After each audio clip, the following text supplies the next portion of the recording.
Welcome to another episode of Undisputed Nerds. That's right. Welcome, one and all. If you're new, hello. I am your senpai Zane, also known as Zane. As always, I am joined by my fantastic co-host, Gentleman Gamer. Hello, everyone in Radioland. How are we all? Oh, the Gentleman Gamer who's feeling slightly pants tonight. So apologies if the energy is not as up as it normally is. I'm trying, guys. We'll get there. We'll get there. Do not worry. Got a little bit of a cold. Oh, I didn't tell you this offline, senpai, but I'm having my first vaccination done tomorrow for the global monster that's going on. So up, gonna get more energy, up, gonna be able to actually mingle and travel with people again once this whole horribleness is over in the world. So I hope everyone's staying safe and getting what they need. Mm-hmm. Absolutely.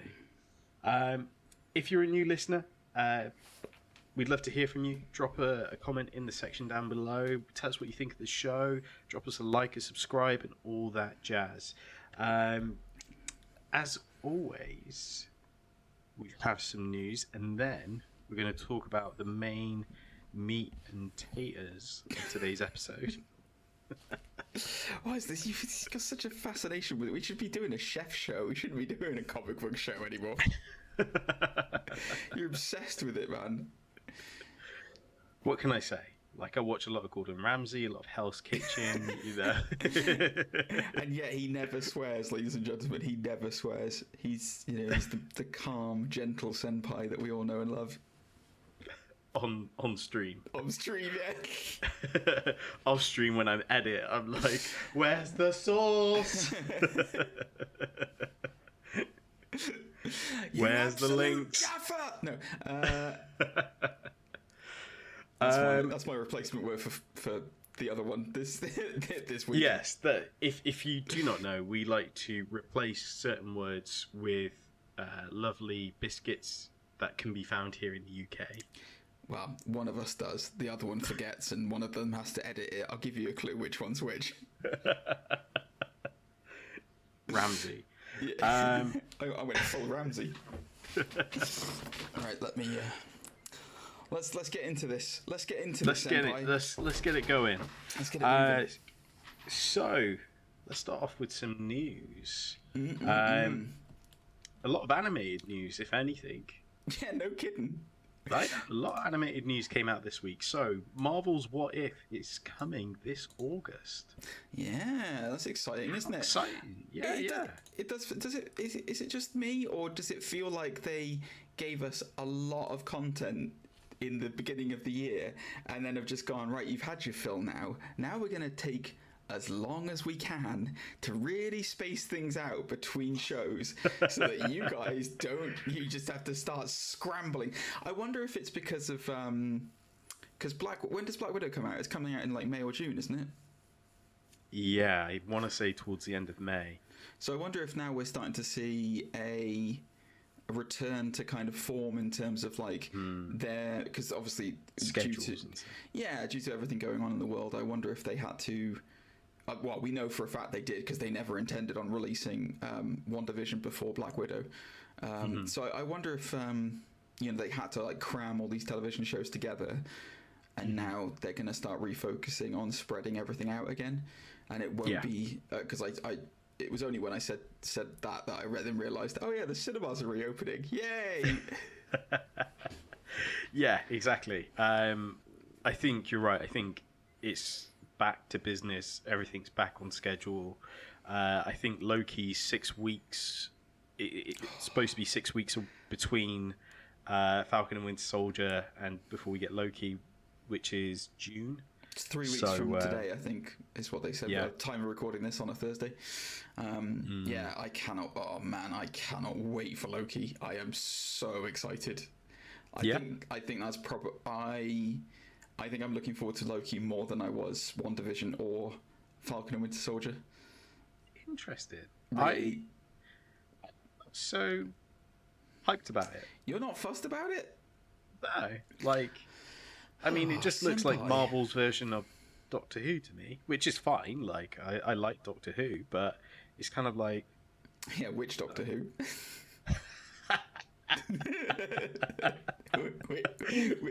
Give me which era Doctor Who, and then I'll tell you if I like it or not. Pertwee.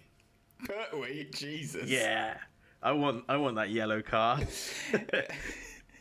Wait, so hang on. You decided that, and we're going to get comments after this. We need to be careful because Doctor Who fans are rabid. Like, I have nothing against Pertwee at all. But I will say this: that is one of the most boring time periods of the Doctor when he's just trapped on Earth. I think that's why I like it, because it's like, this is so wild. He's trapped on Earth. He's working with UNIT. So let me get this straight. You've got an alien who could travel through time and space to literally anywhere in the universe, and he gets trapped on Earth. And your interpretation of that is, it's wild. Well, yeah, because there's so much shenanigans happening on Earth. Right. Yeah. Like, if he was off planet, he would have missed this. It would be down to UNIT. Yeah, you're and right. what they're going to do. He's doing all guerrilla warfare. No, I like John Pertwee. I also like Sean Pertwee, his son, a lot. Yeah. Like, he was a great Alfred in Gotham. Not a lot of people give him enough due in Gotham. He was excellent in that. But I can never get over how much they look alike. Like, they are like this like spitting image. Anyway, so yeah, it is fascinating, one would say. Yeah, it's almost like they're genetically, sharing some genes or something, isn't it, Senpai? Who would have thought? But no, it is really eerie how much they do look alike. We also got a trailer this week. We got the new Snake Eyes G.I. Joe trailer. Just before we go on to Snake Eyes, sorry, very quickly, what is your impression? Because we touched on it, but we didn't really talk about it because I hijacked it and started talking about other shows instead. So I'm sorry, my energy is all over the place. But What If? What are your thoughts on What If? Are you excited for What If? I am extremely excited for What If as well. Yeah, I am looking forward to What If, more so than, say, The Bad Batch. Yes. So yeah, I am looking forward to it. I know it's, of course it's what ifs, but I do like those sort of stories. Like, I always like the What If Ultron story. So I'm interested to see what they do. Of course, we know certain stories already, like the Black Panther being Star-Lord, the swap there. So, and the Peggy Carter. Cap. Yeah. So yeah, and like some kind of zombie cap as well. I don't know what from the trailer. I can't remember what that is. So I wonder if they're gonna if that's their way of shoehorning in some Marvel zombies. But have you ever read any of the What Ifs, like the actual books? Only the Ultron one. Okay. Yeah. I'll have to lend some to you because they are really interesting. Like, there's one, for example, which is this won't be in this will not be in the series, so I'll tell you this. There's one where it's what if Spider-Man never gave up the symbiote. Okay. So and basically it's weird. It is really weird. He effectively like bonds with it and like becomes like a hyper venom kind of thing. And like has this weird. He hibernates in a cocoon and then springs forth as this new being. It's very strange, but it was interesting to read. It's very interesting to read. But that's funny enough. I know we're kind of going off a bit topic here, but there's a new series by Chip Zdarsky called Shadow Spider, and it's his version of What Ifs. Interesting. Yeah. I might have to see if I can pick that up. But yeah, it's a very interesting. I'll lend you some next time I see you. Now that we can actually meet up in person. Perfect. But yes, we got a Snake Eyes trailer, which, to be fair, looked really good. It did look really good. Yeah, I mean, based off what we've had previously from the G.I. Joe movies, I've always found them a little bit of guilty pleasure, kind of like switch your brain off and, you can watch them and you'll get some action and stuff. Yeah, I mean, I would imagine the main reason why was because it had Dwayne Johnson in it, who is an absolute hero of yours and mine. So, Only in the second one, not in the first. Yeah, I know. But then you've got the drag factor of a Bruce Willis that's given up on life in the second one, haven't you? Who's only doing 2 days of work. He doesn't care. He's just working on his latest jazz album as he's doing G.I. Joe. He doesn't care. He's playing piano in his trailer and somebody just calls him out. He says one line and does, "I'm finished," and then goes right back to playing piano. Yeah. Exactly that. But yeah, we're getting G.I. Joe. We're getting Snake Eyes, which is amazing because the best part of G.I. Joe is the ninja stuff. So why not? Why not just do a movie as well?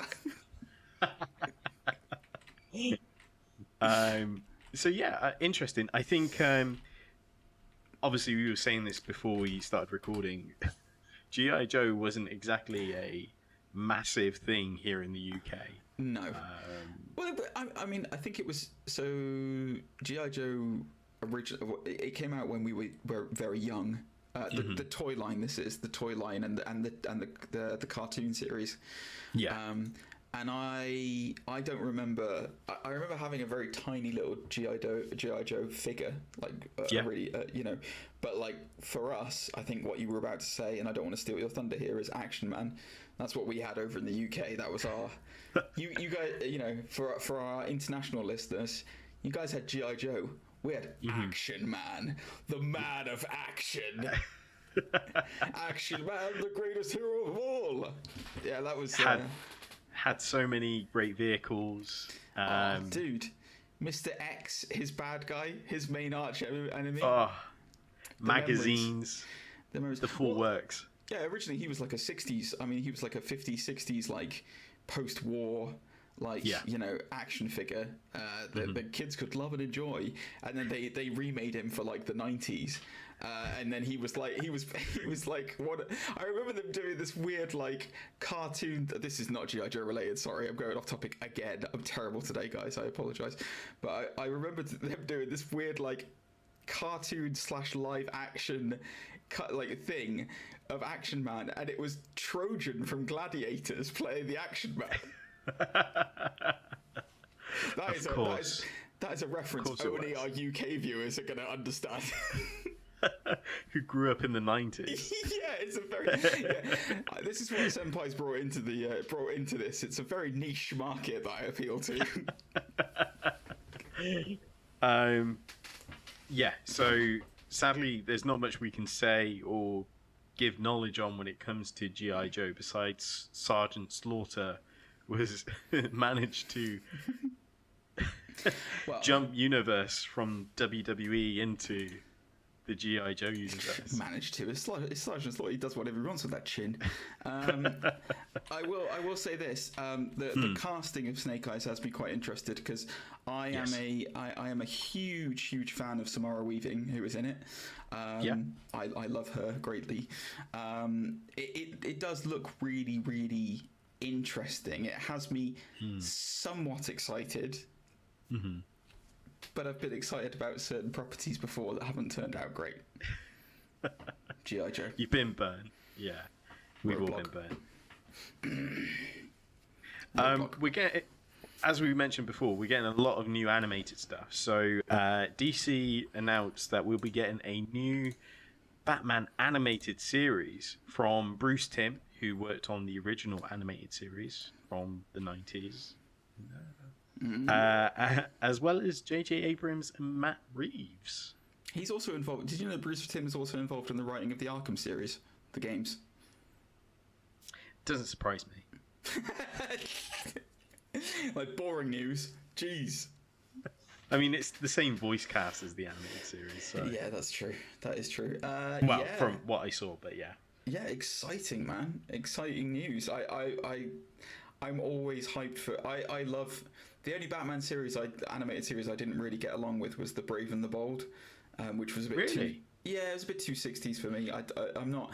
I like and respect the legacy of Adam West's Batman and stuff like that, but I'm over the campiness. I grew up with Batman Forever and Batman and Robin, so we'll talk about that later, I'm sure. But like. I'm over the campiness of it. It's a nice nostalgia hit, but I'd rather not watch a full series. For me, I mean the Batman the animated series remains one of my favorite cartoons of all time. Very quickly followed by Batman Beyond, or Batman of the Future, as it was called in outside of the US. And then I tell you what, I really enjoyed. They did a The Batman that was released in 2005, 6, 7. Yeah. Sometime around there. That was like the first series of that, especially, was really good. Really good. And I genuinely super enjoyed that with the special theme tune by The Edge from U2. Yeah, it was just a guitar riff, wasn't it? Really? Yeah, exactly. It was like it could have been on any generic U2 B track album. But yeah, it's exciting to see. I'd be interested to see who the voice cast is.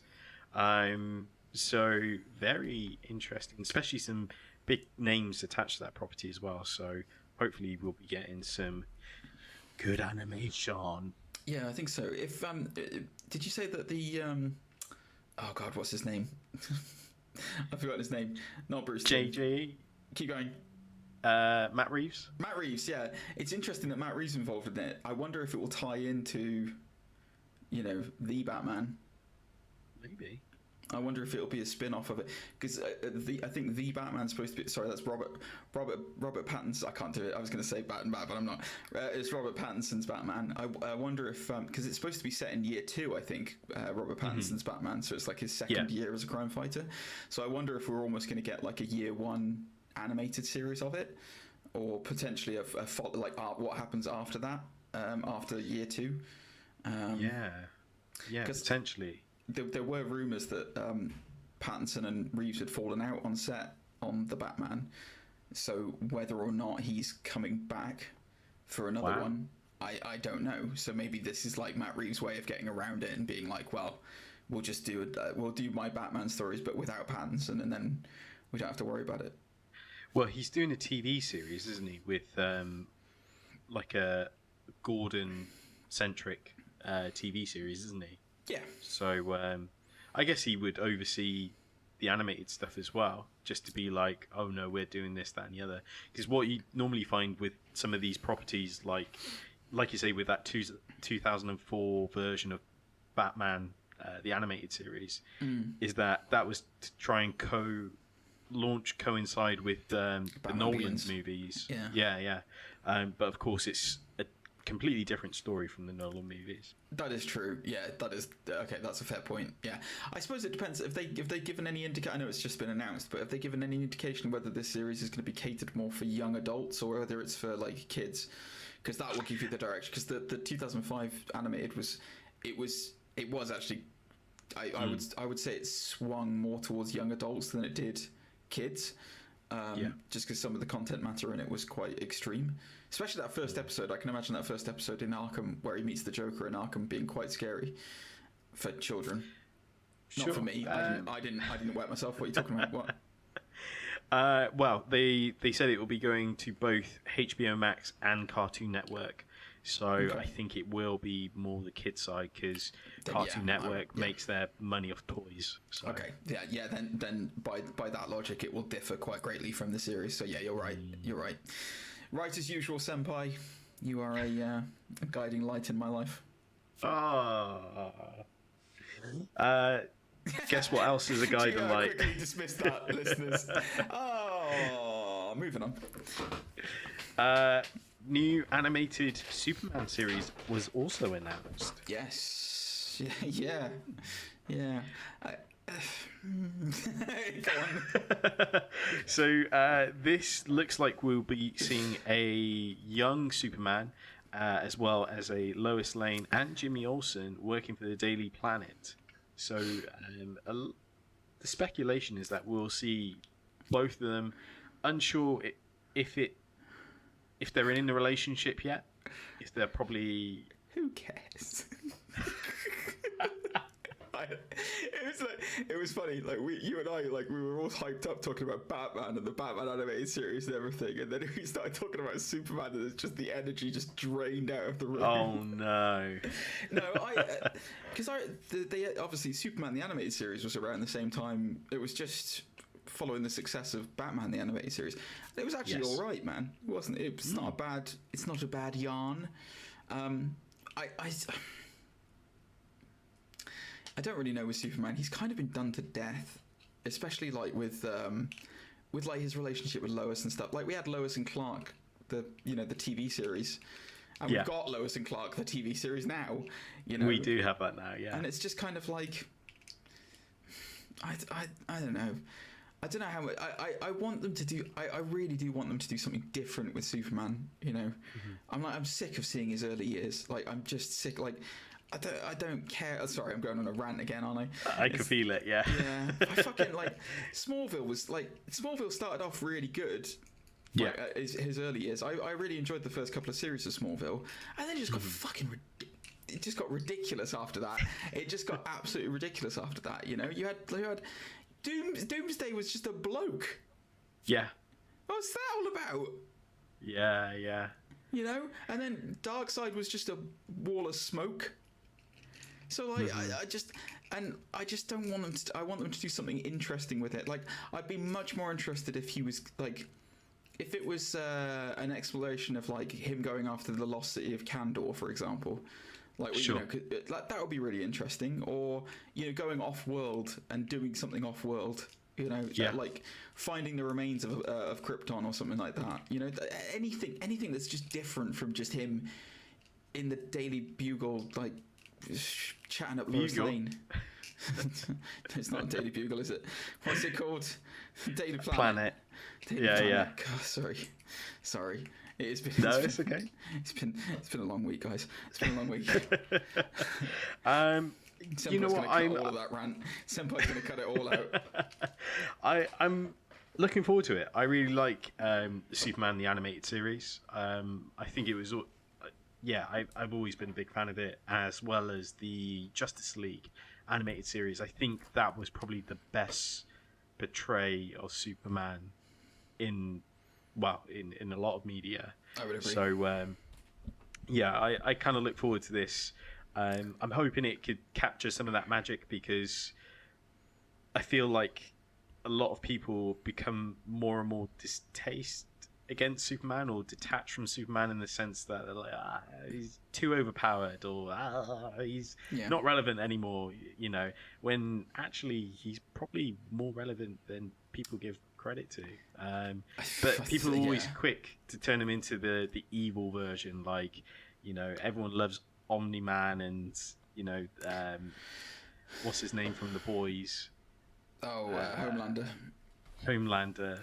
Yeah. He's like Superman but evil. Like, it's so more realistic, and it's like, it doesn't make them the Superman though. Yeah, it's not necessarily realistic. I think it's. I think there is. I think that the Boys and Invincible and that side of things, they play to different demographics of audience. People who are disenfranchised with capitalism, disenfranchised with, that Jaffa of truth, justice, and the American way. It's run out for them. But the Superman is the whole point of Superman as a character is he's supposed to embody the symbol of hope for people. He's supposed to be the reason why he's called Superman is he's supposed to be the epitome of what humanity can be and can be raised to be. It's not. It doesn't matter where you come from. It doesn't matter what you are. It's why it's a good allegory for race. It doesn't matter who you are. It doesn't matter what you look like. You should, if you treat people the way they should be deserved, and you work hard and you do what is right, the idea is to embody the perfect Superman, and that's what the morality of it is. And it's interesting to see what can happen if things go wrong with that, and what the dark side of it is. But I mean, I've always liked Superman, like, as a character.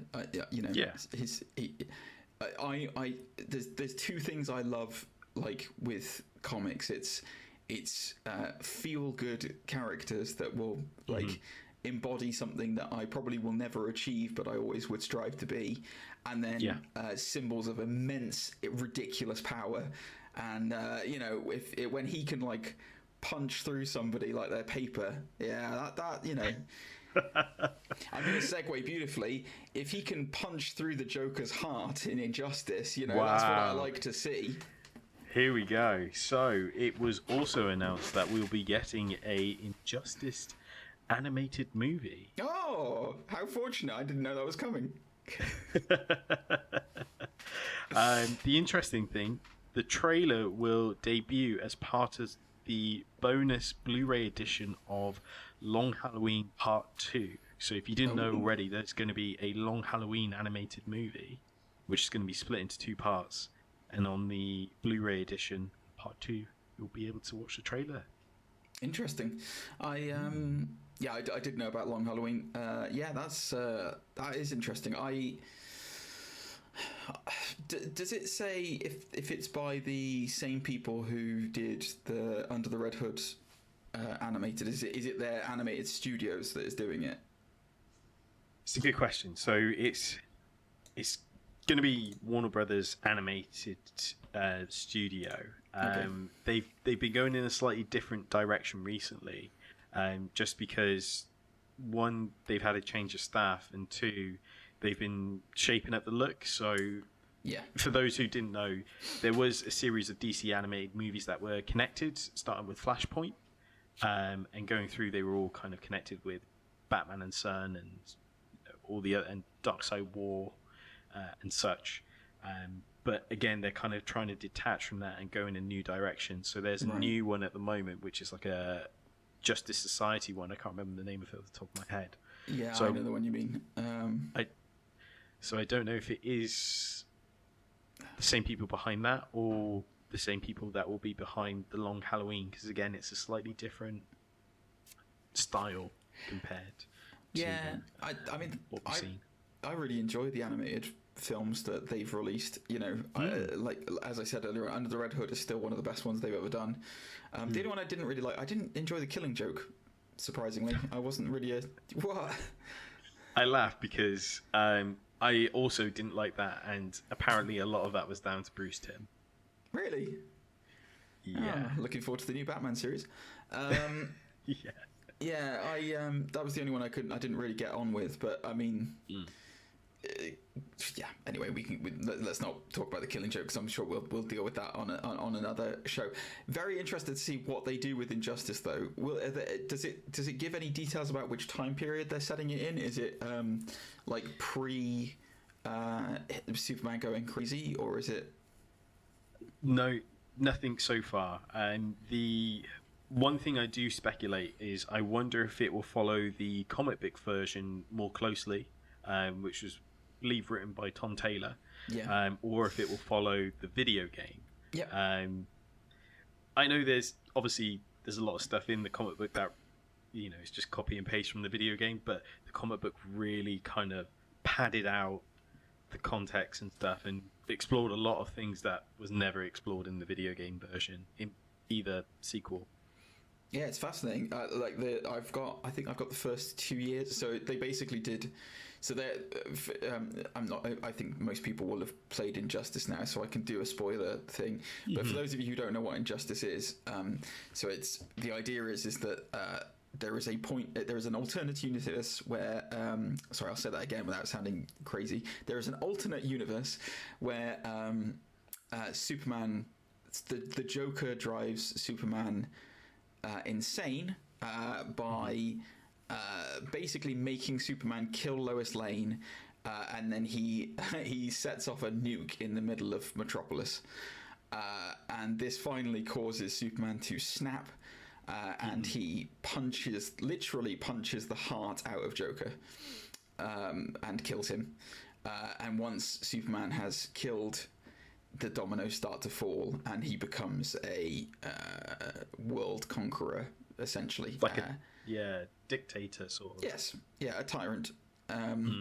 So basically the video game is the heroes of like Earth 1, or whichever Earth it is that they call it now, because I can't remember. There's been so many revamps of the DC universe. Basically, those heroes going to the Injustice world to try and set things right. I think they get trapped. I think it's like a freak accident, like a portal opens or something like that. As it always does in comic book world. And so that's what the games are about, is basically you fighting through as different DC characters to liberate this other world from the evil Superman's tyranny. The comics, they show all the details of what happens to this world after the snap event of Superman punching through Joker's chest. So you get to see what happens to the heroes who stand against him and the heroes who stand with him. And some of it's really brutal, really brutal. So I seem to remember Hal Jordan ripping Guy Gardner in half at one point, from what I can remember, and that's how he becomes a Yellow Lantern. So I remember Shazam in the video game. Oh God, that just shocked me. And looking at the Flash more shocked than I was. But is that when they turn him into? Is that when he turns into a? Hang on, because I can't remember. Is that when he turns him into Billy Batson and then murders him? Yeah, I think so. Yeah. It is, okay. Yeah, that is pretty shocking. Should we go straight in? Just for the record as well. Sorry, just go. That is one of my favourite. Like in Justice League, going back to the animated stuff we were talking about earlier on. In Justice League, when Superman, there's an episode where it features Shazam, like it features Captain Marvel. Okay. And basically Superman gets jealous of Captain Marvel because he's more of a Boy Scout than Superman is. And then they have that fight. So Superman's only two weaknesses are kryptonite and magic. He's got a weakness to magic, and obviously Shazam is magic. That's how he becomes Shazam. And there's a bit in it where they fight and they demolish an entire city together that has just been built because they're fighting and they're not paying attention to collateral damage. And then like Shazam grabs Superman and holds him in a bear hug and then keeps constantly yelling Shazam to like get the lightning to come down and hit Superman. And it's so brutal. And I was like, how are they putting this in a kid's cartoon? That's amazing. There's some stuff about that Justice League animated series that just transcends, so like, it's unbelievable. Because I specifically remember that episode just because there's a scene where Batman and Superman are fighting off robots or something, and there's a point where Batman refers to Shazam as a Boy Scout, and he turns around and he's like, "You call me Boy Scout?" I was thinking the exact same thing. That was before I met Captain Marvel. Yeah, he's like, "Why are you giving him my nickname? Yeah. Like, I'm the Boy Scout." I thought I was the Boy Scout. That's before I met Captain Marvel. Yes. Always sticks in my head. Yeah, and the time Superman invites Jean round for Christmas. Yes. Yeah. Oh, so good. Oh, God, you and I really are like two sides of a coin, aren't we? God, it's terrifying. Anyways, today's episode, we are here to discuss. Did I say that right? Discuss, dismember, dissect. We're going to talk about some classic live-action comic book movies, but from the 90s. Well, are we going to go through? I say, let's go through let's go through what we consider our favourites. And then if there's any crossovers, we can talk about them individually. So we'll do one at a time, and let's go through like our top three, for example. And if there's any crossovers, we'll talk about them together. How does that sound? Perfect. Cool, beautiful. Would you like me to go first, or would you like to? You can go first. Right. Okay. So the first one I'm gonna go out on a limb right now and say that this decade. I had completely forgotten about this decade, like as far as comic book movies concerned. Because when you think about comic book movies, you think about Spider-Man, you think about X-Men, you think about Batman Begins and stuff. All in the noughties, ladies and gentlemen. All post 2000s. So when I came to look at this, I thought of a couple of them immediately, which I'm sure we will cover in this one. But what I'm going to do is I'm going to pick some out there ones that I don't think people will realise are necessarily based around comic books. So the first one that I'm going to pick is this was one of the films I watched growing up, and I loved it, and it still holds a place in my heart today, which is The Rocketeer, which was released in 1991. It was based very loosely around a comic book, I think from like 60s, 70s, somewhere around there, I think. Yeah. And this was one of the films that was on Disney Plus when they released it, and it's one of the first films that I should. So my wife is a litmus test for because she's like the anti-hero to my nerd. So basically she's like, there's no interest in comics and that side of things. So if I can show her a comic movie and she enjoys it, it's a success.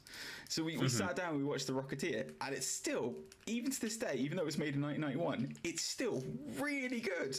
Like really, really good. It is a fantastic film. So I have to admit, it's been a few years since I've seen it. Well, probably actually more than a few years.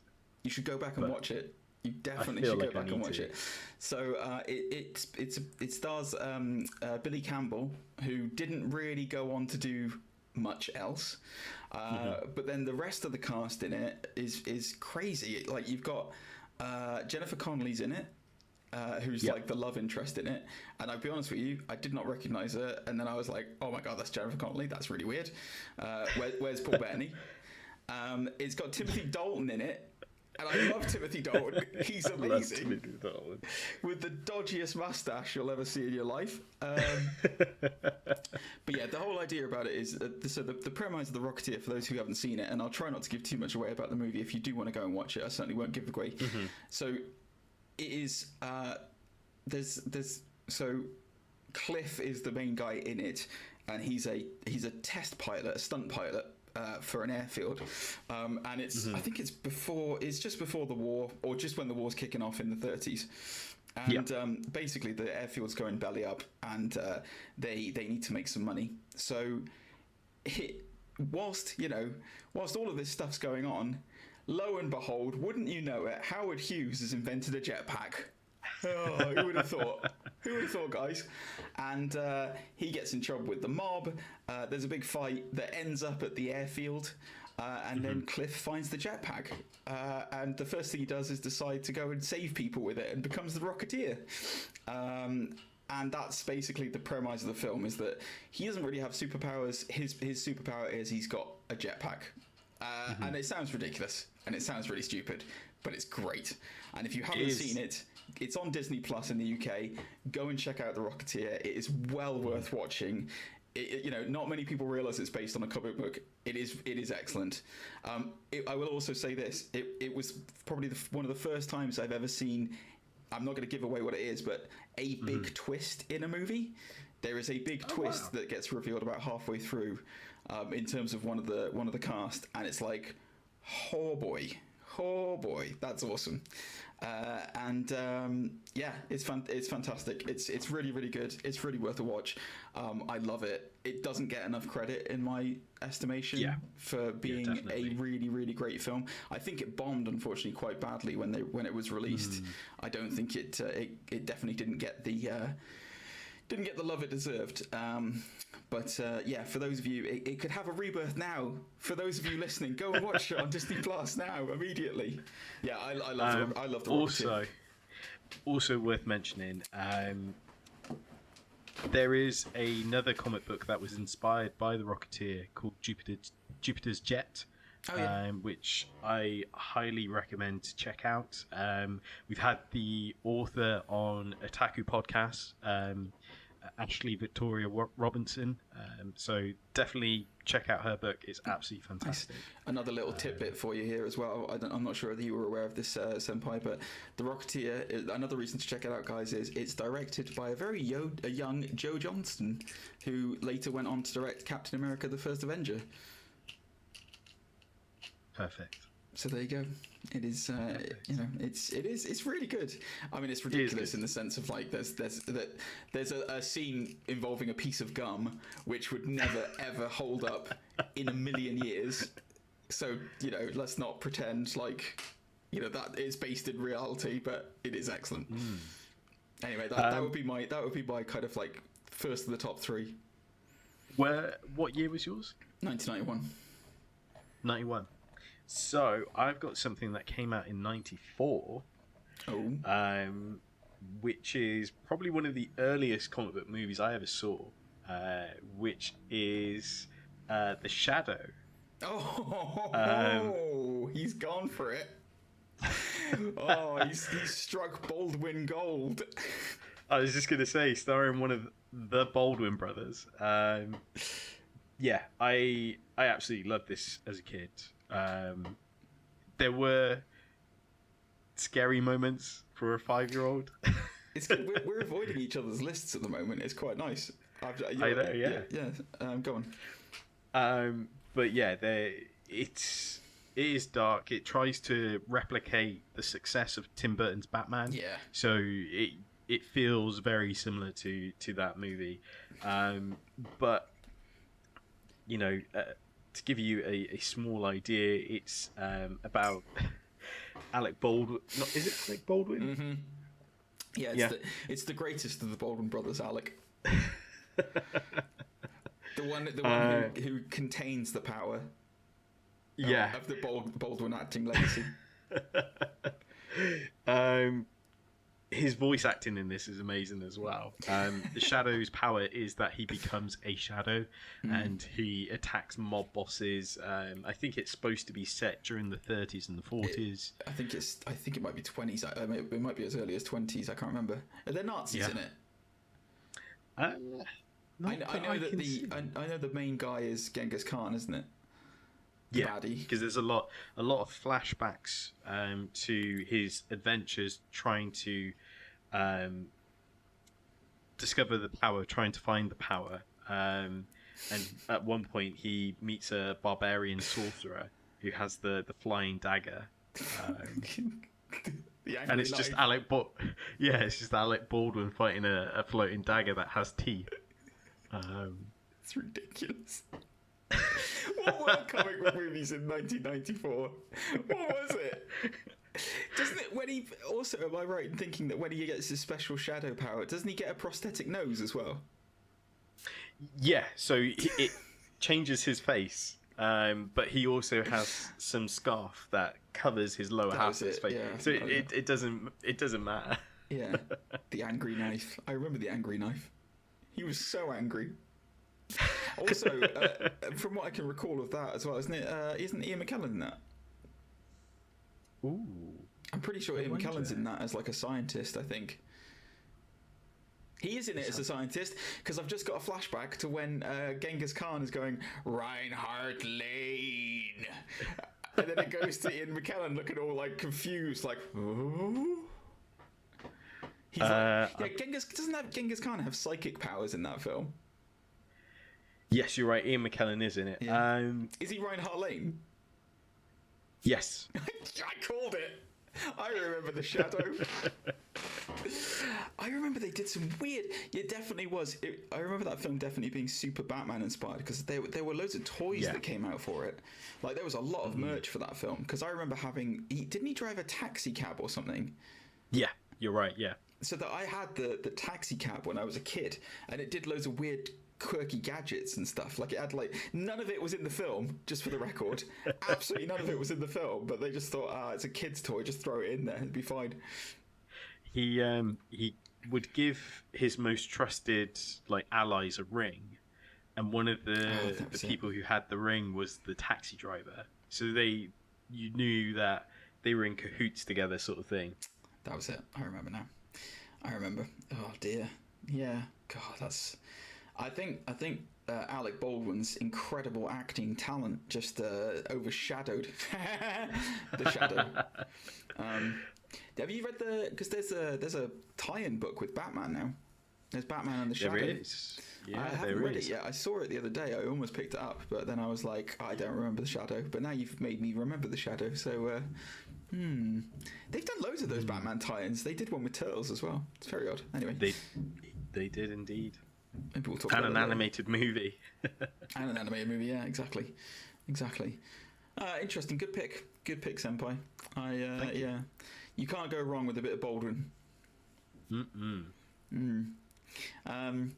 All right. Well, yeah. That's. I mean, my next one. We don't have to stick to three, but we'll go for three each and then see what happens. But my next one is so I don't know how many people will realize this is based on a comic book, but there was a comic book that was released in I think it was 1987 was the first one. Okay. And this was one of my seminal films growing up. I adored it from beginning to end. And it made me fall in love with Jim Carrey. It was The Mask from 1994. Oh, wow. So there's a couple of reasons why I love The Mask. First of all, this film is peak Jim Carrey. We're talking Jim Carrey at the height of his powers. He's had his Ace Ventura. This is his, like, if Harrison Ford was Star Wars and then Indiana Jones was his raison d'etre, his coming out, then very much Jim Carrey, The Mask was his coming out, quickly followed by Dumb and Dumber. It is a great... Was Liar Liar after? Oh, way after. That's Jim Carrey in his twilight, my friend. That's Jim Carrey when he's coming to the end of his career. So The Mask.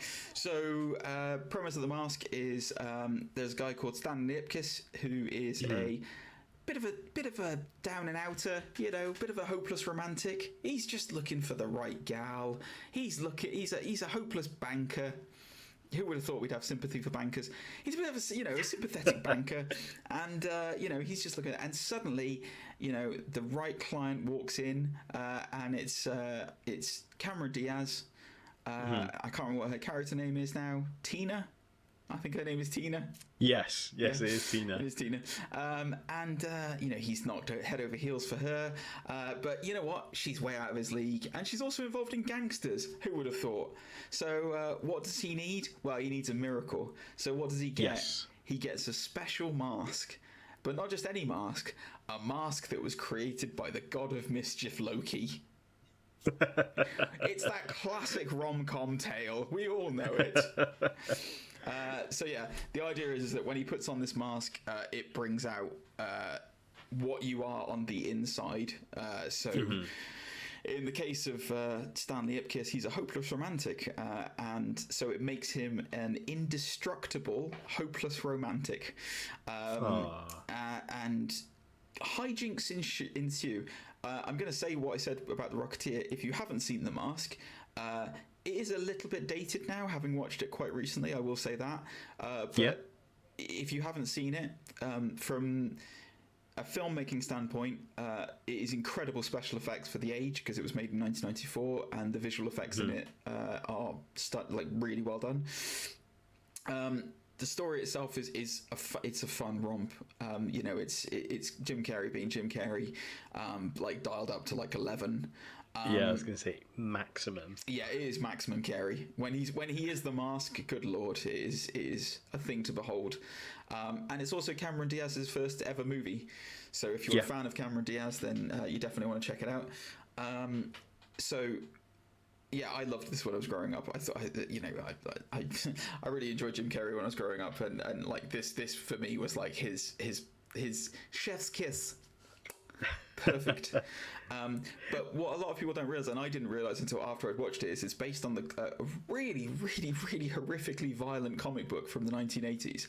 So The Mask is very, very different in the comic book. So there's I can't remember what his name is, Lieutenant Calloway or Killaway. I can't remember. There's the main lieutenant who's going after the Mask in the movie. He also features in the comic books. So Stanley Ipkiss is nowhere to be seen in the comic books. He's not in it, I don't believe. He might be in the first one. He may be in the first one, and then it moves on. Because they've done 4 of them. So they've done The Mask Returns, Mask Strikes Back, and then another one that I can't remember either. I've read up to Mask Strikes Back. But they basically... This mask is just chaos. That's the whole point of it. That's why Loki created it. It just causes chaos wherever it goes. And they don't actually call the mask in the comic book. He's called Big Head. He's just referred to as Big Head. So he gets he gets put progressively on different people. So even Lieutenant Calloway, I think is his name, even he wears it at one point and becomes Big Head. And obviously turns into like this dirty Harry cop who kills a load of like criminals in really violent ways. Like it's properly gory and properly bloody. I think a gangster's wife wears the mask at one point in it, and she obviously just guns down a bunch of people. And then I remember The Mask Strikes Back really vividly because I remember reading that book first, and that book, it falls into the hands of like 4 college kids.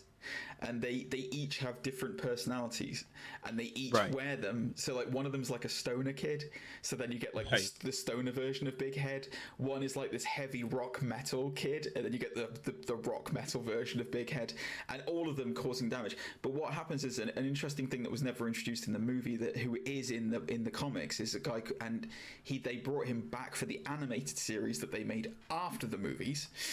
Was Walter, not the wrestler, but there is a character called Walter who is he is basically this indestructible, violent, horrifically, like Tombstone. Imagine Tombstone from Spider-Man.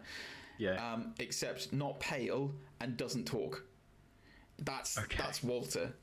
And like Walter, basically Big Head gets on the wrong side of Walter, and then Walter proceeds to make it his mission to kill him.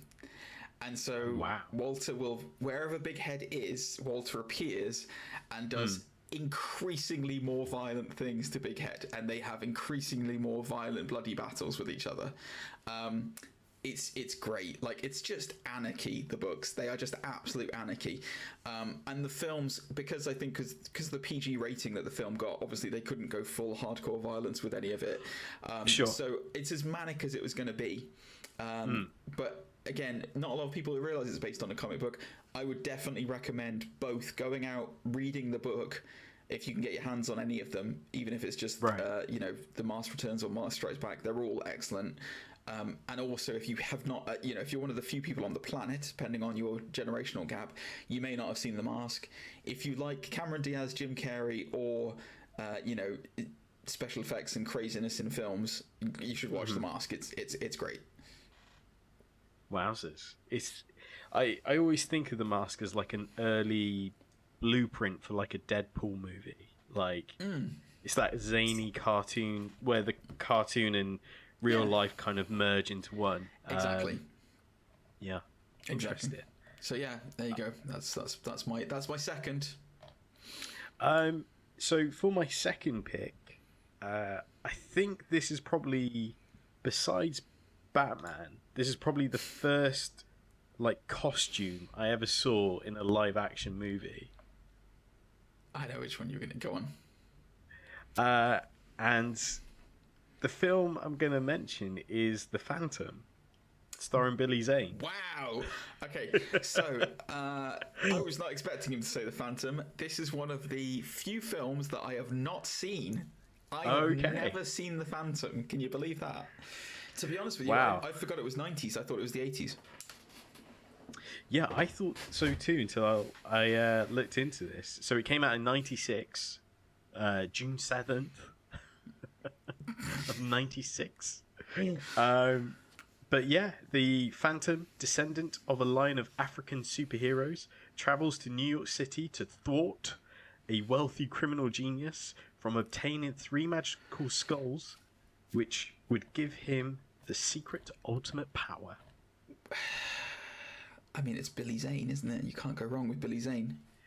I mean, it's Billy Zane in a bright purple suit with a domino mask. I'm pretty sure he wields some guns and he rides a horse. What time period is it set? Is it like, I always imagine the Phantom being like old school, like same Rocketeer period, kind of like early 20s, early 30s, but I could be way off on that. Is it? I got a feeling you're on the right lines. Let's have a quick look. See if it mentions it. I'm pretty sure it's that sort of classic New York. Yeah, I've never seen the Phantom. I to be honest with you, I always thought it was a little bit too campy. Yeah, it might possibly come across that way, especially now, because again, it was very early days. I think at the time we'd had 2 Batman films and 3. and a Captain America movie in 90 something. If it's 96, then it would have been just after Batman Forever. So that would have been the peak of spandex. Yeah. Like 60s rebirth of Batman, because Batman Forever was very successful at the box office. It may have not have been critically successful, but it was very successful at the box office. So. Yeah, it was definitely a blockbuster, wasn't it? But yeah, as a kid, I enjoyed the Phantom. Billy Zane's voice is just like it's so gravity, like just pulls you in, doesn't it? Like yeah. But yeah, I enjoyed it as a kid. Nowadays, I dare watch it because I'm scared it might not live up to the hype. Live up to my childish memories. But again, for me, I'd never seen a superhero in an outfit like that before. So it really kind of blew my mind. That's very cool, man. That's very, very cool. I obviously Billy Zane, before he took on his most infamous role as rich aristocratic villain who drowns on the Titanic.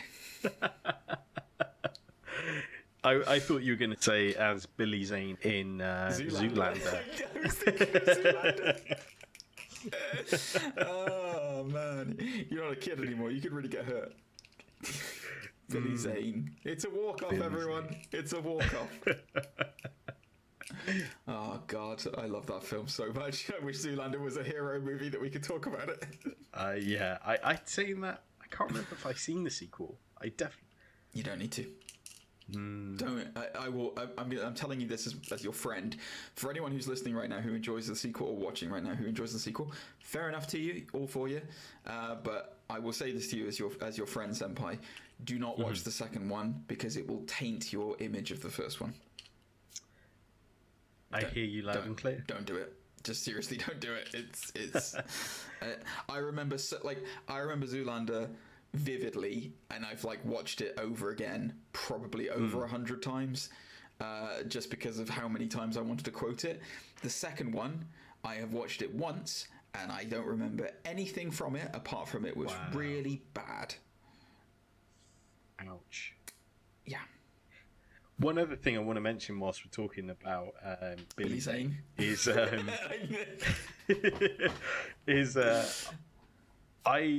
there's a game series called Kingdom Hearts. You may have heard of it. No, what is that?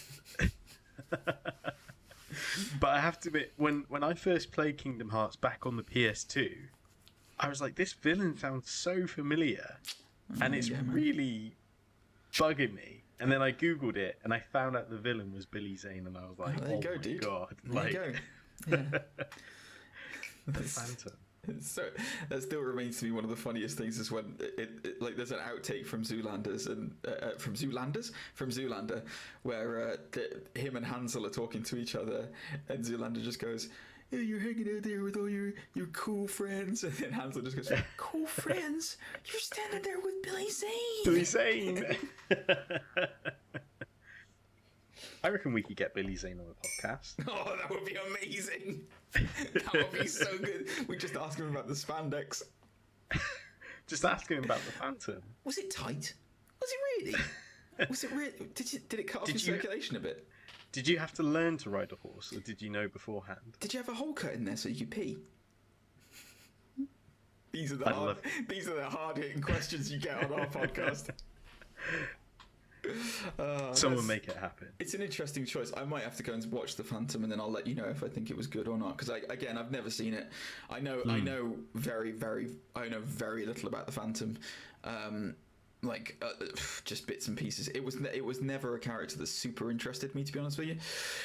Yeah. So yeah, I might go. I might give it a watch. I don't know how you can watch it in the UK. Actually, I might have to have a look and see if there's anything. If there's anything that it's actually on at the moment that I don't have to pay for, that I don't already pay for. Apparently, you could buy it off Amazon Prime for £2.49. Well, it's going to be unwatched for a while, guys. Yeah, fair enough. Okay, fair enough. Is it me? It is you. Right. So when me and Senpai were talking about what we were going to talk about this week, as soon as this topic came up, this was the first film that I thought of immediately. And no, it wasn't Batman Returns. So for me personally, this was the start of comic books as we know them today. And when I was growing up as a teenager, I saw this film, and it was. I think I saw this actually. I didn't see it at the cinema. I remember that. I saw it after, but it is Blade, obviously Blade. And was this going to be your pick? It was going to be my pick. Yeah, of course it was. Of course it is. So yeah, I mean, Blade is. So for those of you who don't know, Blade is a vampire hunter. He is part vampire. He has all of their strengths and none of their weaknesses, with the exception of the everlasting need to feed on human blood. So yeah, unlike vampires, he can walk in sunlight. He doesn't have the allergy to silver or garlic. Blah blah blah blah blah. So yeah, he's the Daywalker. So this film. So before this film came out, Blade in the comics was kind of a dork. So he was just like a. He was essentially, he had no powers. He was not half vampire. He was just a guy who had a bunch of stakes and went and like hunted vampires basically. So from that point of view, you know, fair due to him. And I think it's David S. Goyer, isn't it, who revamped him into the Blade he is today. You know, yes. For those who are not a fan of him right now, Wesley Snipes was incredible choice of casting, and I cannot. Apart from now, I'm going to try and say his name again. I've tried to say his name in the podcast before, and I can't. Mayarashi Ali, who is going to be him. Yes. I haven't been able to picture anyone else as Blade. Wesley Snipes he made the part his own, and he literally was Blade, to the point where he started to believe he was Blade in the sequels. If you can, if the rumors are to be true, the film itself is just so. I mean, it's such a. You look back at it now, it's such a 90s movie. Like, it's so 90s. You know, you've got black trench coats. You've got loads of nightclub scenes. You've got sunglasses, sunglasses day and night.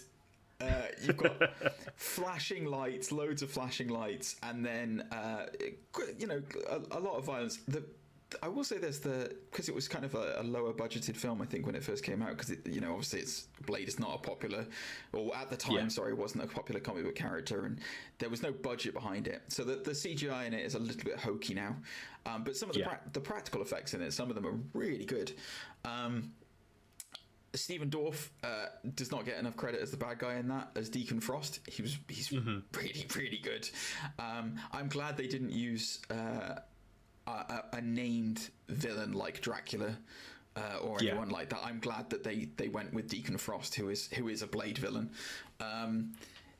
You know, it's just great. The only thing that kind of, for me, doesn't really hit is the kind of love interest nurse who's there to kind of cure him. She's great. She's a great actress. I can't remember what her name is now, but she's a fantastic actress. But she doesn't really hit home for me on this film.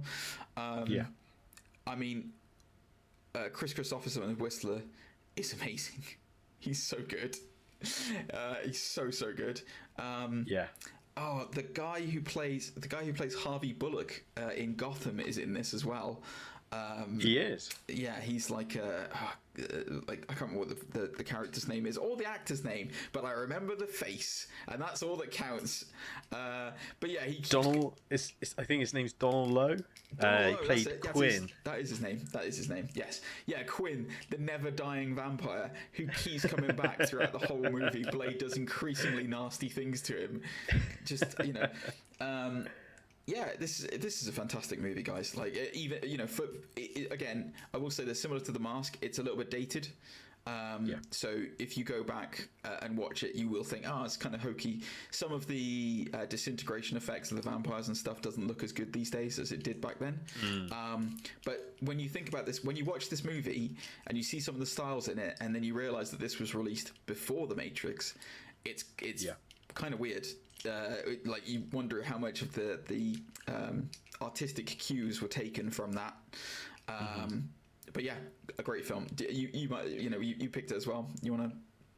Yeah. So similar to what you were saying, I think Blade was way ahead of its time. This came out in '98. Like you said, things like The Matrix. Let's just have a quick look 99. to see when that came out. 99. You don't need to look. Trust me. Yeah, and not only is it a comic book movie, but it was R-rated as well, I believe. Yes. If not like a 16 or 18. It's so an R-rated, yeah. Again, it wasn't exactly common for a comic book movie because, again, up to that point, we'd had a lot of Batmans. We've had, a lot of PG stuff like The Rocketeer. Batman Forever, Batman and Robin, yeah. Mm-hmm. The Phantom. The Phantom. So this one, again, kind of stepped out of... It tried to break the mold in terms of being R-rated. The soundtrack, again, is very different compared to anything else at that time. And like you say, it almost feels like the foundation of some of the other sort of early naughty films that we came to know and love, like, again, The Matrix and, the underworld movies as well, to an extent. That's a brave sentence to say. Well, when you think about this, so this was 2 years before X-Men. So X-Men was released in 2000. What this did, in my personal opinion, what this did that kind of changed the game in terms of comic book movies. You can't put Batman in the same frame as comic book movies of the 90s and stuff like that, because Batman is its own separate entity. That character is so popular, it belongs in its own kind of bracket. But a lot of things were happening in the 90s where comic books were becoming... Like, basically, people who were looking at comics and then looking at comic books were going, oh yeah, comics, they're all colourful and they're bombastic, and we've got to make them as crazy bombastic on the screen as they are in the comic books. Oh, that's amazing. Yeah, let's do it. Oh, we've made Batman and Robin. Oh no, we've ruined it. But what Blade did was it took the notion of the comics and grounded it in a sense of reality. Obviously, there's no, that as far as I am aware, ladies and gentlemen, there is no such thing as vampires.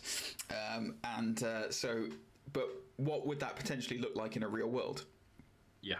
And that's what X-Men did after it. Yeah. X-Men went, okay, so there's these mutants, there are these crazy people. What would that look like in the real world? Well, they'd be persecuted. They would be, they'd be persecuted like a minority in today's society. That's what it would look like. That's what it would be like. Let's explore that. And let's ground it in reality, and that's what Blade did. Why would you want to do this? Why would any sane man want to go out and hunt vampires? Well, what if he was half vampire and it's his responsibility, and he's mentored by the right person? So, everything about it was, all of his equipment and everything like that's all grounded in reality, like his trench coat and everything that houses this like armory on his body at all times. It's the little slit in the back for the katana. To the knife for the sword. As we're talking about the katana and the equipment and stuff, the fight sequence in this is fantastic. Like, even by today's standards, it is still the martial arts. And again, credit where credit's due. Wesley Snipes is so fast and so precise with his like technique and stuff. It's a joy to watch. The blood rave at the beginning of the film, it remains one of my favorite action sequences of all time. Like, there's the iconography of that opening scene where there's the guy who has no idea what's going on, and he gets taken to a vampire club where they have a blood rain.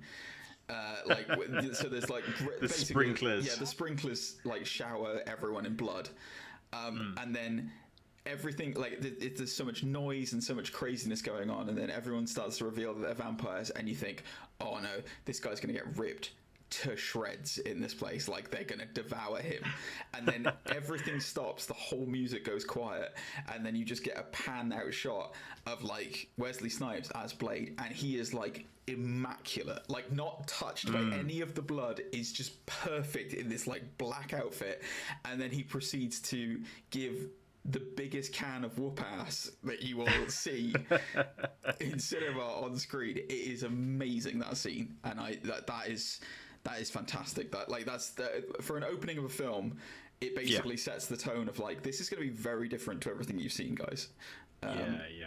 Yeah, it's great. I've always been a big fan of the final fight sequence, where he's in his like his vest, his bulletproof vest. But I really like the shot where I think he's taken out a handful already, and he's got his katana back, and he has it pointed to the ground, and as the camera zooms in on him, he flicks it to show like the blade end. I don't know why, but I find it so iconic. I always think of that as Blade, like sort of the weird sort of like movements of him in terms of his. Yeah. Anyways, there's a couple of so it's interesting because this film hit so many good notes. Like they even it feels like even when they had original ideas for endings, they changed them for the better. Because originally Deacon Frost at the end of the film, spoilers by the way for a film that's almost 30 years old, but Deacon Frost in the ending, he becomes like the vampire deity essentially. So he's a vampire blood god who inverted commas cannot be killed. And in the cutscene, like the deleted scene, sorry, he becomes this weird big blood tornado that Blade has to like defeat, and it's really weird. It's really horrible. And I remember watching the video of it, and it was because it's weird because it's just a floating tornado. No, it's just a tornado. Sorry, and then it's got Stephen Dorff's floating head in it, and I'm just like, it's awful. I'm glad they changed that. And that's way better. The CGI of it hadn't aged well either. No. Like from what. From what I remember of it. The only other thing I was going to say to that though is the one thing that does let the film down. So in the end, the way that Blade kills Deacon Frost is by injecting him full of a blood coagulant, which basically makes him explode. But the one thing that he does right at the end, and I'm going to censor this for the listening public because this is supposed to be a family-friendly show, is the line that he uses to defeat Deacon Frost is the worst line I've ever heard in cinema history.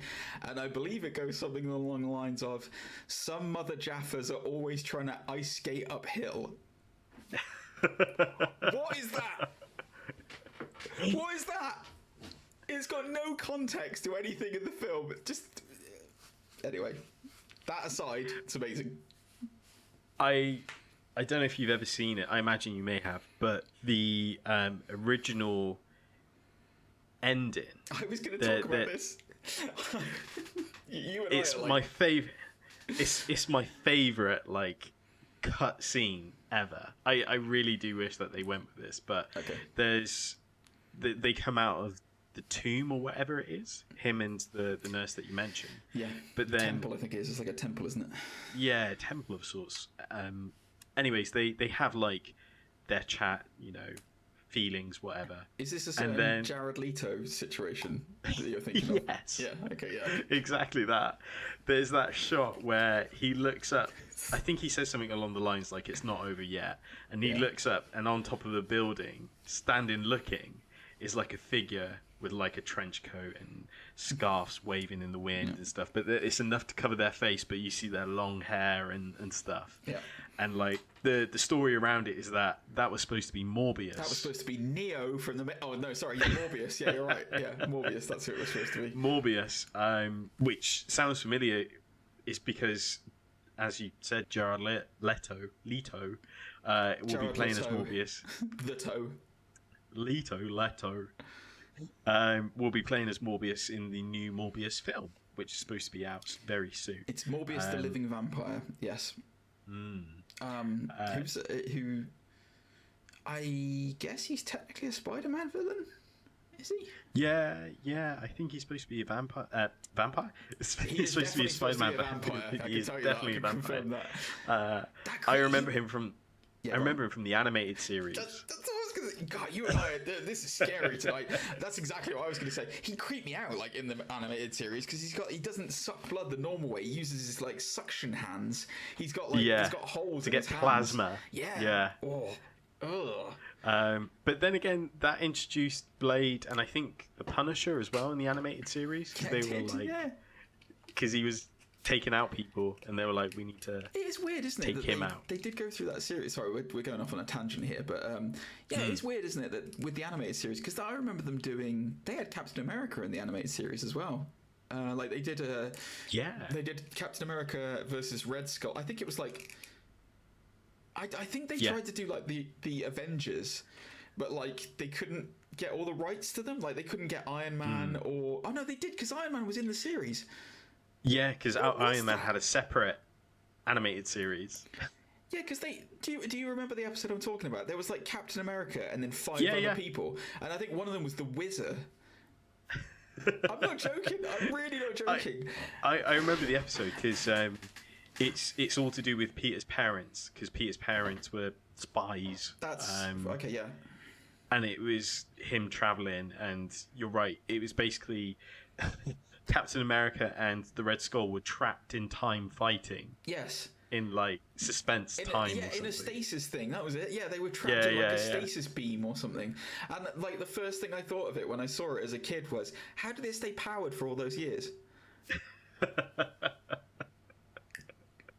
hard hitting question. Yeah. Trying to find logic in a Spider-Man cartoon. That's a great cartoon. Absolutely fantastic. But yeah, Blade. Blade.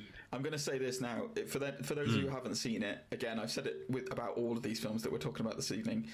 If you have not seen Blade, or Blade, we're not going to talk about it right now because it's not in this decade. But Blade 2 is one of the best sequels to a film I've ever seen in my life. It is amazing. Blade 1 is still worth watching, even though it's slightly dated. If nothing else than just to see the dawn of comic book movies, because this pretty much was, even though it didn't commercially make as much money as X-Men did, it's still the dawn of comic books as we kind of know them today. I would say that comic books are actually, it's an interesting thing to look at, because up until 2008 when Iron Man came out, so from 90, in fact, this whole decade, so from 98 until 2008, comic books were very much grounded in realism, very kind of dark colors, dark settings, dark atmospheres of them. You think of some of the films that followed on after this. Obviously, you've got Blade, Spider-Man, slightly different again, because you can't. I mean, you see what happens with Spider-Man 3 when it goes dark. Anyway, but like Daredevil followed this suit. Yeah, the first one. Ghost Rider, the first Ghost Rider, that murky darkness kind of thing, and then, I mean, Batman Begins is written by the same guy who wrote Blade, and I'm not gonna pretend that I like Batman Begins more than I like The Dark Knight, because I do. The Dark Knight is like one of the most perfect movies ever made, but Batman Begins is still amazing. But yeah, like this really did set the tone for how comic book movies would be perceived for a long, long time. And it's interesting because all the comic book movies that didn't follow this pattern or veered from it drastically tended not to do well. Like Fantastic Four, for example, didn't do very well critically, and then the second one did not do well commercially either. So, sorry, just yapping on. No, it's fair. It's a fair point. But of course, we've missed out a ton of other 90s movies. Wow. So if we have missed, or what were you going to say? I was going to say, can we please do an honourable mention? Because I do want to talk about one more. We should have done top 5. There's loads that I want to talk about, but there is just one more that I do want to talk about as an honourable mention, which, to be honest with you, was the one that I thought you were going to pick. we're not necessarily gonna talk too much about the sequels, although I do like the second one. But Teenage Mutant Ninja Turtles from 1990, people don't realize it was based on a comic book previously. It is fantastic, even to this day. It is, that prepare to feel slightly old, senpai. It's a Here we go. 31-year-old movie. Man, it is incredible, and the animatronics puppetry in it of the actual turtles is brilliant.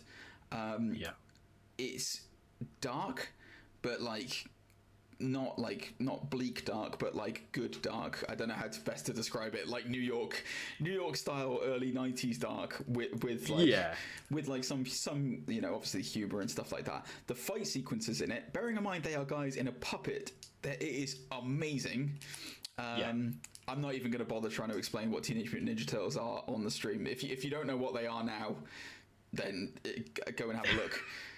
I didn't realize. Did you realize that they were originally tied in with Daredevil? yes.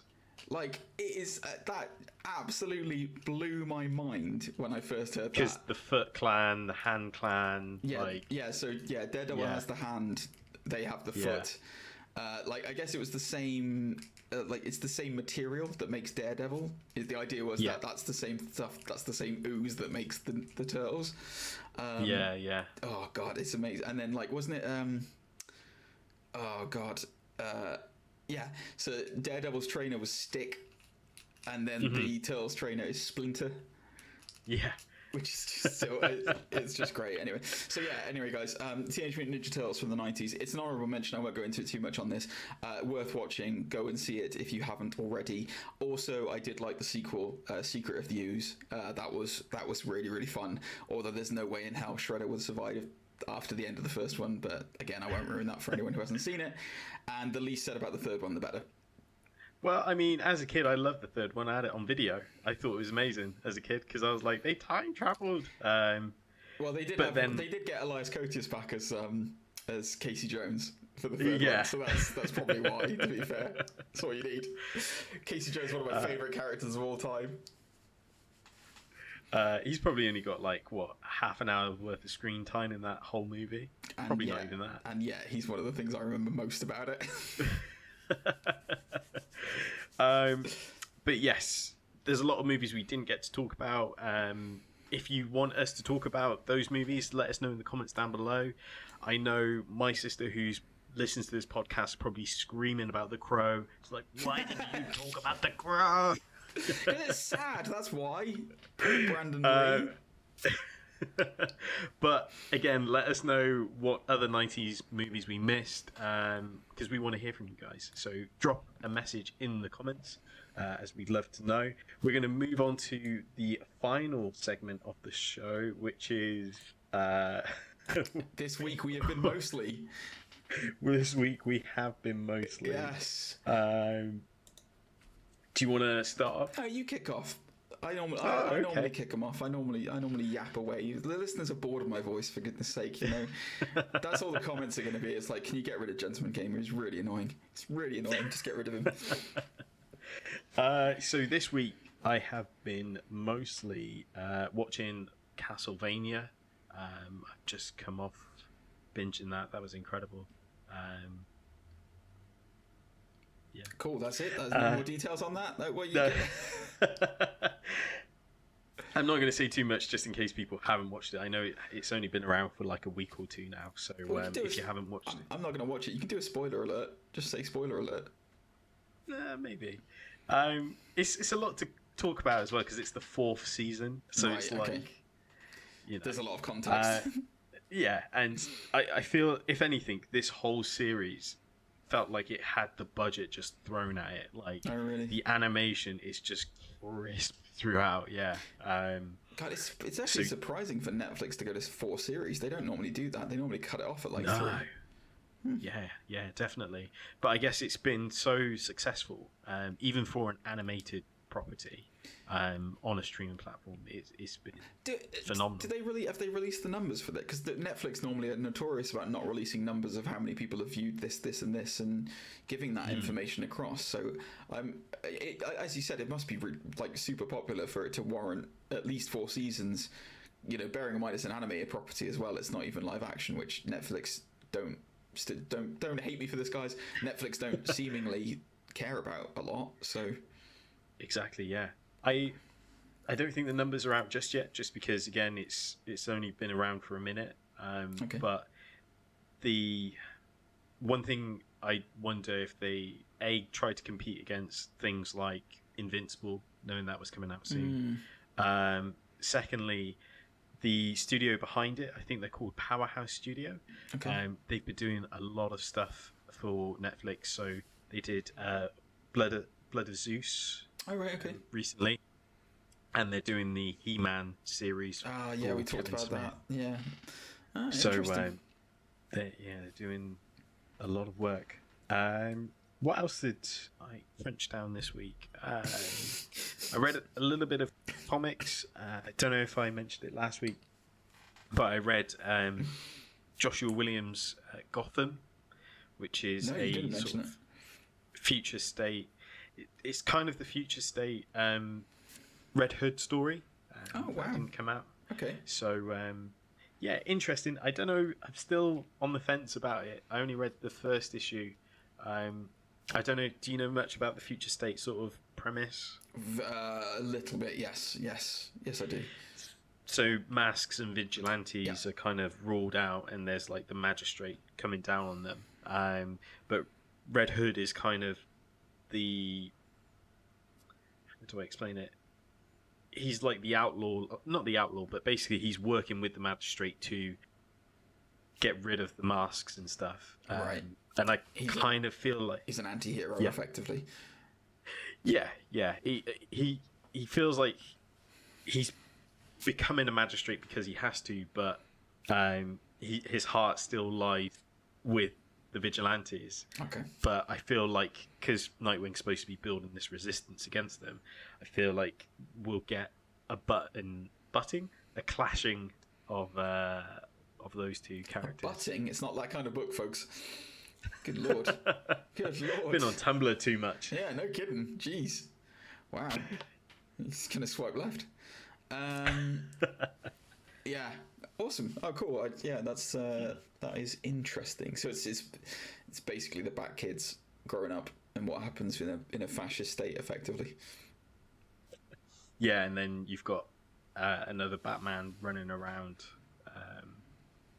and the magistrate are trying to take him out as well. Right. Okay.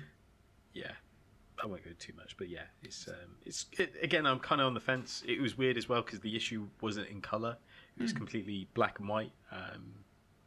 So yeah, interesting. Weird. Interesting. Oh, blimey. Okay. Well, what have I been? What this week I have been mostly. So my partner and I have started watching Narcos, which is on Netflix. I know it's not comic book related, so I apologize, but if you have not seen it from a while ago, they've just brought out Narcos Mexico, I believe, but okay. I'd never seen the original, so I went through and binged that. It's fantastic. I almost swore then. It is really good. Yeah, I've been watching that this week. Reading wise, I've been I've finally finished House of X, Power of X.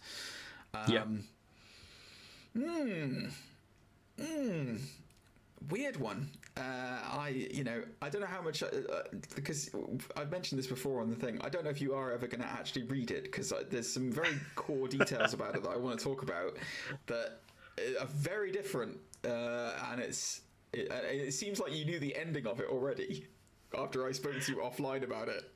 So I've read a lot of reviews about it, and I see the annoying thing is I really want to read the next event, which was the swords. Is it X of Swords, Ten of Swords, Ten of Swords? Yes, Ten of Swords. Yes. See, I really want to read Ten of Swords, but obviously I can't just jump straight. Well, I could jump into Ten of Swords, but if you know what happens in House of X and Power of X, you totally could. I mean, like, I'm gonna talk about it because, you know, like, I've given you like 4 weeks to read it and you haven't read it. And it's a book that's been out for like what, 2 years now. Yeah. So spoilers a bit for House of X, Power of X. So the book takes place in 4 different timelines. So there's like past, present, 100 years, and 1,000 years in the future. And I guess it's kind of a retcon. So Moira McTaggart turns out to be a mutant. Which I didn't know if you knew or not, and she effectively has the powers of reincarnation. So when she dies, she gets reincarnated and retains all of her memories, so she knows everything about what's come before. And I guess House of X, Power of X kind of, there's a lot of different threads going through it, and I'm going to be honest with you, it's a meaty read. Like, it was hard to keep up with, because it's like there's so much going on with it. But effectively, the idea is that Charles Xavier's vision of peace between humanity and mutant kind will never come to fruition. There is always something that will cause the end of everything. So the book basically charts like how Moira sees the future, takes that knowledge, returns to the past, affects Charles in a way to be able to change it moving forward and what the outcome is. So we basically see the effects of that and what happens like 100 years in the future with the Sentinels, where Nimrod is they've basically taken over the world, and it is exactly as you would imagine it would be in Days of Future Past. Mutant kind is wiped out. Humanity kind of like is subjugated under the Sentinels. And then you see 1,000 years in the future where mechanics and AI has advanced to the point where they can actually get there's different interpretations of like hive consciousness. So there's like, the idea is that there's all powerful beings in the world, in the universe, that basically consume knowledge, kind of like the Borg in Star Trek is the kind of mainstream equivalent I was thinking of.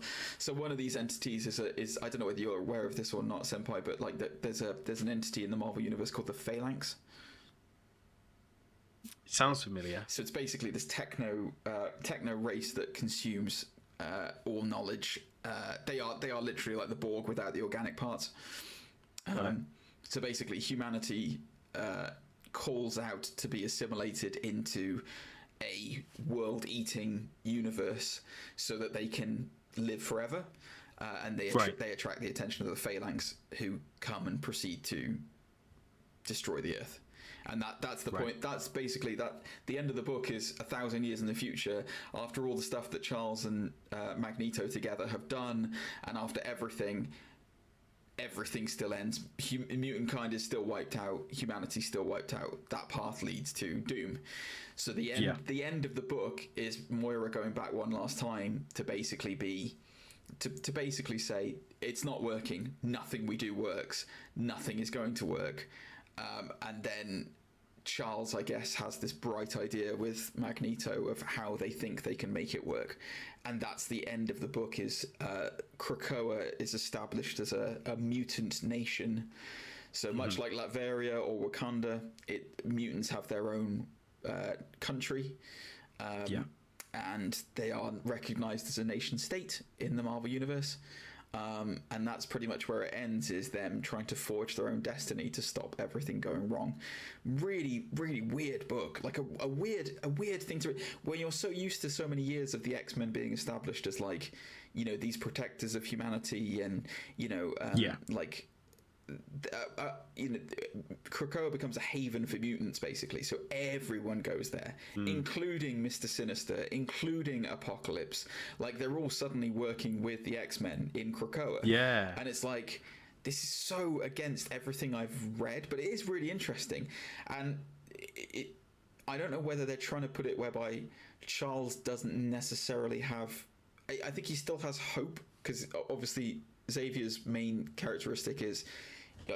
other than he can read minds and is unfortunately in a wheelchair most of the time, but like his main characteristic is that he has an overwhelming hope for a future, and I think these books kind of take that away from him, and he's not such a hopeful, optimistic figure. He's not the kind, compassionate Xavier that we know from films, comics, shows. He is very much a jaded, who just constantly is wearing Cerebro. I actually got really confused when I first saw the book, because I thought it was the evil version of Reed Richards that came across from the Ultimate Universe. Yeah. I can't remember his name. Yeah, I know exactly. Mentor, is it, or something like that? I can't remember. Yeah. But yeah, I thought it was him when I first saw the book. I was like, wow, he's a mutant? What? But it's not. It's Xavier. And it's a fascinating read, and I need to pick up more after it to see where the story, like what happens after, as you said with Ten of Swords. Like, I need to move forward with that and see what happens with the mutant universe, because it seems very universe corrupting, because I remember seeing, I think Xavier's in King and Black. Yes, and he seems really different in that as well, and it's only because I've read now House of X and Power of X that I understand why he's so different. And yeah, so it's a good read. I would recommend it to anyone who has an interest in Marvel. In X-Men. It is a good read. The other thing that I've started as well after that, just very quickly touching on it, I haven't got very far in it, is I've started reading Super Heavy, which is volume 8 of the Batman Scott Snyder run. And I totally geeked out on it, because I won't go into details on that one for anyone who wants to read the Scott Snyder run, but they did just have a thing where they announced that Powers Incorporated or something like that has bought Wayne Enterprises. Now, if that's weird, well, if nobody knows what that is, so in Batman Beyond, Bruce Wayne's company is called Wayne Powers, and it's been bought out by Derek Powers. As soon as I read that, I was like, holy Jaffa, that means that this is probably set in the Batman Beyond universe. And it immediately went straight up in my estimation. I was like, man, I liked this book before. Now I know that this is like Wayne Powers. And in what, 10 years we could be seeing, 10, 15, 20, 30, however far in the future it is, I can't remember. We could be seeing Terry McGinnis. I was like, I'm sold on this. I've heard good things about the Batman Beyond New 52 run. Future's End. Not the event, as in like the actual run of comics. Okay. Oh, Excuse where me. It's is it Dick Grayson as Damien? Like there's apparently there's like, I don't know how many issues, but there's a couple of issues where Damien is the man in the chair for Terry. No. There's okay. I okay. Cool. I didn't know that. That is awesome. I will have to check that out. My apologies, Senpai. But no, there's what I was thinking of is there was a new. Where is it? Hang on. Hold on, guys. Sorry, I'm walking in my room. For those who can see me on YouTube, it's fine. But for those who are listening, I'm just going to my bookshelf. Hold on 1 second. This Future's End. Yes. Is that what you're referring to? No. Right. Okay. Because in that, it's really trippy. So basically, the OMAC project takes over the world, and like Terry goes back in time, and then Dick Grayson becomes Batman Beyond and goes back to the future to fight. So that's what I thought you were talking about, where it's like it's Dick Grayson as Batman Beyond, and I was like, it's really weird. I don't like it. I don't like that at all. Yeah, I've got it as well. It might be Tim Drake actually. Is it Dick or is it Tim? It's Tim. It's Tim, okay. I've got it as well. It is a real trippy read. But yeah, it's funny because, go on a slight tangent, that version of Tim comes back as a baddie in Super Sons. Really? Yeah. Oh man, I'm gonna have to read that. Well, I'm pretty sure it's supposed to be that version, but it's like a future Tim Drake comes back as a bad guy in Super Sons. Oh, that's awesome. I might have to try and find that. That's very cool. That is very, very cool. Look at you giving me the recommendations this evening. Thank you very much. I know. Big brain power. Yeah, man. I've also got the I might have to lend those to you. I don't know whether you've read them or not, but the following on from the Batman Beyond animated series, the run of comics they did on that. They're really good. The Adventures. Yeah, there's a few of them. So they've actually done a lot of them. There's also like Hush Reborn, or Hush Beyond, I think it's called, and all those ones. Yeah, they're really good. I think I've read a few of them, but not a lot, because I know they introduced Deathstroke and Red Hood and everything else into those universes. Yeah. Lovely. So, thank you for listening. First of all, we've had a good old time nattering away tonight. We've had a good old time, haven't we, Senpai? We've had a great time. I'm going to get my pipe and slippers now and go and have a nap. You could follow Undisputed Nerds on your favorite podcast platform. Make sure you do hit that follow button. If you're watching this on YouTube, hit that subscribe button and the notification bell so you know every time a new episode goes live. Don't forget to follow us on Instagram at undisputed_nerds and on Twitter at nerds_undisputed. See what I did there? Reversed I it. like it. You flipped it.